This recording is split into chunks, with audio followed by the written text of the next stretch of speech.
पड़ियारा कस्बे के श्री राम भरोसी गौशाला प्रांगण में चल रही श्री राम कथा के 5वें दिन सोमवार को कथावाचक ने कहा कि राम कथा हमें सद्मार्ग पर चलना सिखाती है। कथावाचक पंडित मुकेश महाराज ने कहा कि प्रतिदिन श्री रामचरितमानस का पाठ हर व्यक्ति को करना चाहिए। श्री रामचरितमानस स्वाध्याय से मनुष्य सभी सांसारिक दुखों से मुक्त हो जाता है। उन्होंने कहा कि श्री राम कथा और श्री राम का जीवन अनुकरणीय है। श्री राम उच्चतम प्रतिमान व वैदिक हिंदू धर्म संस्कृत के प्राण है।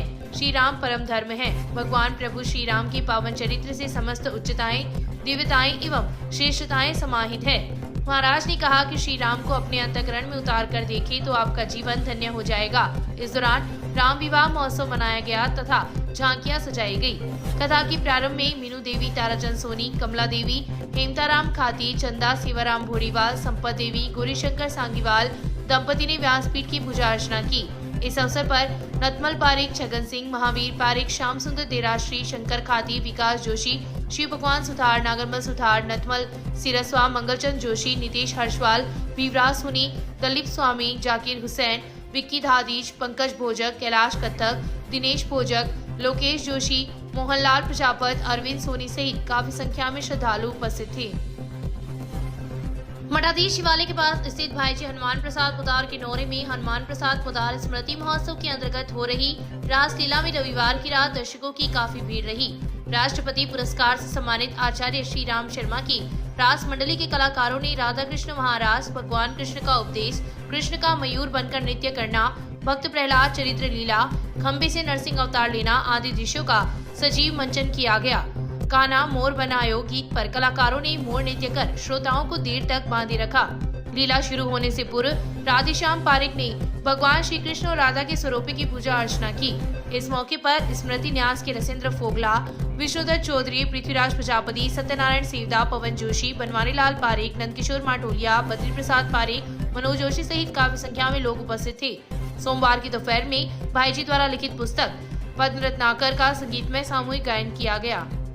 राजकीय जालान कॉलेज में आयुक्तालय कॉलेज शिक्षा राजस्थान जयपुर के आदेशानुसार सोमवार को विद्यार्थियों के बीच एक प्रश्नोत्तरी का आयोजन किया गया। राष्ट्रीय सेवा योजना इकाई एवं साहित्यिक समिति के संयुक्त तत्वाधान में हुए कार्यक्रम में राज्य सरकार की फ्लैगशिप योजनाओं पर आधारित प्रश्नोत्तरी प्रतियोगिता हुई। कार्यवाहक प्राचार्य डॉक्टर के.सी. जोशी, राष्ट्रीय सेवा योजना कार्यक्रम के अधिकारी डॉक्टर सुशील त्यागी, प्रोफेसर श्याम सुंदर पारेख ने राज्य सरकार की फ्लैगशिप योजनाओं को रेखांकित किया।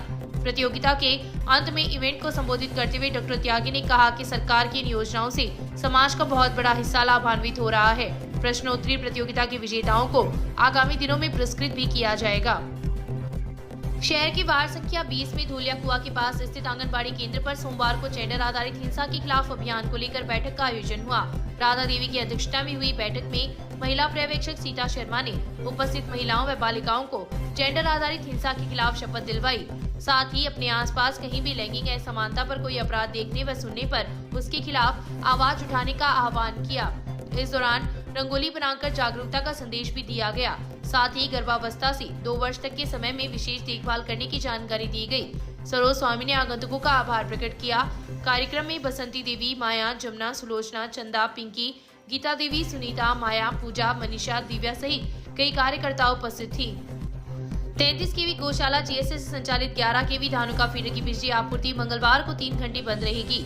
जोधपुर डिस्कॉम के सहायक अभियंता नरसिंहलाल मीणा ने बताया कि मंगलवार की सुबह 8 से 11 बजे तक बिजली बंद रहेगी। इस दौरान इससे संबंधित क्षेत्र धानुका कुआ, होलीधुरा, शास्त्रीनगर, मेहंदीपुर बालाजी मंदिर आदि क्षेत्र के उपभोक्ता प्रभावित होंगे। राजधीसर नगर पालिका में कांग्रेस के पार्षद द्वारा भाजपा नेताओं के साथ अभद्र व्यवहार करते हुए थप्पड़ दिखाने की बात को लेकर सोमवार को बवाल मच गया। भाजपा पार्षद एवं नेतागण लामबंद हो गए तथा काफी देर तक तू मैं के बाद कांग्रेस पार्षदों ने अपनी गलती पर माफी मांगी। तब जाकर बवाल शांत हुआ। मामले के अनुसार राजधीसर कस्बे में पिछले 4 दिनों से गंदा पानी आम रास्ते पर एकत्रित है, जिससे लोग काफी परेशान हैं। गंदे पानी की माकूल व्यवस्था की मांग को लेकर सोमवार को भाजपा पार्षद व नेता पालिका ईओ के नाम ज्ञापन देने के लिए नगर पालिका पहुँचे। इस दौरान एक कांग्रेस पार्षद द्वारा भाजपा पार्षदों एवं नेताओं के साथ अभद्रता की गई तथा उन्हें थप्पड़ दिखाई। घटना के बाद बवाल मच गया और दोनों पार्टियों के नेता आमने सामने हो गए। काफी देर तक तू मैं हुई और इसके बाद कांग्रेस पार्षदों द्वारा भाजपाइयों से माफी मांगी गई। तब जाकर बवाल शांत हुआ। हमारे भाजपा के कार्यकर्ता के साथ कांग्रेस के जो पार्षद हैं उनके द्वारा अभद्रता की गई, जिसको लेकर हम सब ने रोष प्रकट किया और फिर साथी कार्यकर्ता के से कांग्रेस पार्षद द्वारा माफी मांग ली गई और मामले को शांत किया गया। ऐसा जनप्रतिनिधि को शोभा नहीं देता।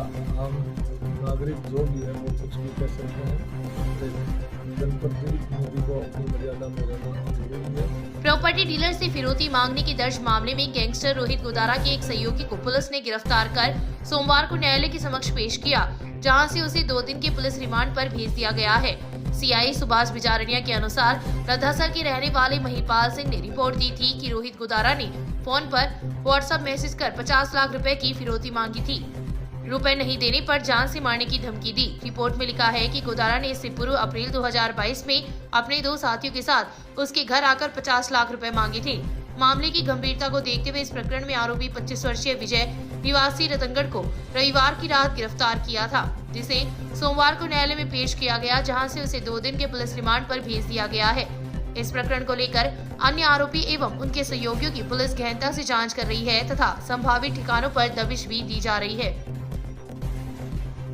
मेरे को 8 दिसंबर 2022 को शाम को कॉल आया है, रोहित गोदारा बोल रहा हूँ और अब देख ले कि हमने ये कर दिया है, अब तू मेरे को पैसे दे दे और नहीं देता है तो अंजाम के लिए तैयार रहेगा। वो बोल रहा है कि जो भी काम करोगे आप, कोई भी प्रॉपर्टी का या कोई और तो मेरे को पैसे अब भी देने पड़ेंगे और आगे भी देते रहिए।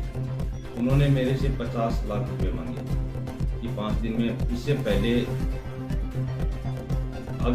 अगस्त में मेरे पास 12 अगस्त को कॉल आया था 3:50 पे, पहली बार रोहित गोदारा का।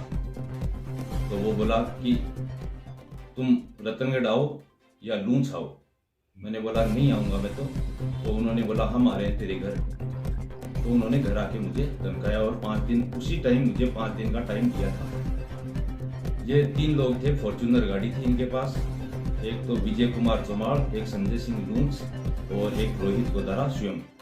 हाँ, ये मेरे से मतलब कम से कम मेरे व्हाट्सएप पे इन्होंने 50 फ़ोन कर दिए आज तक और मेरे पास चैटिंग भी है इनकी। ये बोलते हैं तैयार रहना, जहाँ भाग सके भाग लेना, तेरे को मारेंगे। ये सब मेरे से 8 महीने से कंटिन्यू कर रहे हैं। मैं 15 दिसंबर को पुलिस इन्वेस्टिगेशन चल रही है, मेरी बात हुई थी साहब से, तो एक को हिरासत में लिया है और पूछताछ जारी है। मेरे मित्र तो आज तक तो मेरा फ़ोन है, मेरे कोई लाइसेंस वाले आज तक मैं कहीं मिला नहीं हूँ उससे, कहीं गया नहीं हूँ। वो मेरे घर आया है, मुझे पहली बार कॉल किया है। हाँ, मित्र है रतनगढ़ में, संजय सिंह लूंच के यहाँ फरारी काटता है, विजय चौमाड़ के यहाँ फरारी काटता है, इनके अच्छे संबंध है। और यही लोग यहाँ व्यापारियों से, मेरे से नहीं 1-2 से और भी पैसे के लिए बोला इन्होंने। हाँ, मेरे को तो हर बार धमकी देते हैं। ये मेरे को संजय सिंह फेसबुक के माध्यम से भी लिखता है कि अब इसको नहीं छोड़ेंगे, इसको मारेंगे, ये करेंगे, वो करेंगे। व्हाट्सएप पे कॉल करता है, कॉल नहीं उठाती है तो ये लिख के भेजता है कि आप पैसे दे दो, हाँ या ना में बता दो और नहीं तो तैयार रहना।